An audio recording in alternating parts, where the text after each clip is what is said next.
La sœur demande, est-ce qu'on est dans la médisance lorsqu'on raconte le mal qu'une personne a pu nous faire? Oui, c'est de la médisance. Car la médisance, c'est rapporter des défauts de quelqu'un à un autre, même si c'est vrai.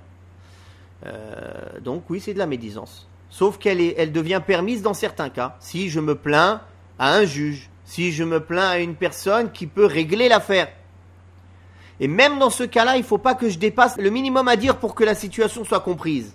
Par exemple, si je vais demander la fatwa à un mufti, je ne suis pas obligé de citer le nom de la personne avec qui j'ai eu un problème, ou de dire qui elle est.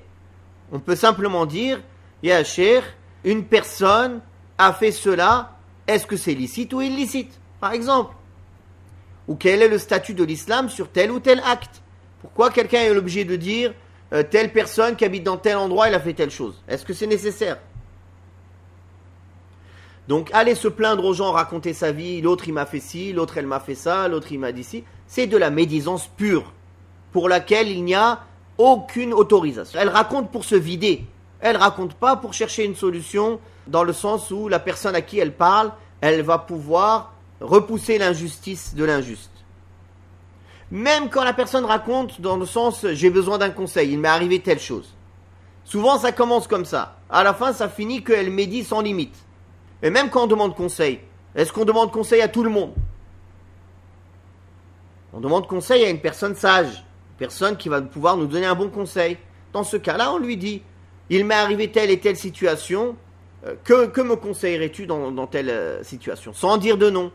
Sans entrer dans des détails par lesquels la personne pourrait comprendre il s'agit de qui, par exemple. Sauf quand il y a une nécessité, quand on ne peut pas faire autrement à part de faire savoir en fait qui est la personne. Dans ce cas-là, on dit le minimum nécessaire, c'est ça que je veux dire, on dit le minimum nécessaire. Mais raconter pour se vider, raconter pour décharger en fait la peine qu'on a et la colère qu'on a, c'est illicite et c'est un grand péché et c'est de la médisance. Barakallahu fikum. Et quand on assiste à cela, il faut se lever et partir, ou bien il faut réprimander la personne gentiment, lui dire Barakallahu fik. C'est pas que ta vie ne m'intéresse pas ou que je n'ai pas de soucis pour toi, mais raconter les péchés des autres, c'est interdit en islam, tout simplement. Donc si les personnes ne sont pas capables de comprendre ça et qu'ils se vexent, qu'ils se vexent. C'est pas un bon ami cette personne, on n'a pas besoin d'elle. On a besoin que de gens qui nous encouragent au bien. On n'a pas besoin de gens qui viennent nous colporter et nous raconter des choses inutiles. On fait déjà trop de péchés. On n'a pas le temps avec ça. Barakallahu fikum. Si tout le monde fait ça, les colporteurs et les médisants, ils vont tous retenir leur langue. Et ils vont se corriger. Mais comme aujourd'hui tout le monde colporte et tout le monde écoute, les colporteurs et les médisants, ils continuent à colporter et à médire. Il faut les arrêter. Ils font beaucoup de mal. Un colporteur, il fait plus de mal qu'un sorcier. C'est très dangereux un colporteur. Il faut une femme ou homme, qui que ce soit, même si son intention est bonne. Dans le haram, on ne regarde pas l'intention. Quelqu'un il boit de l'alcool, il dit oui mais mon intention elle est bonne. On n'en a rien à faire, c'est haram, point. La médisance c'est haram, c'est un grand péché. Peu importe ton intention, ça ne me regarde pas.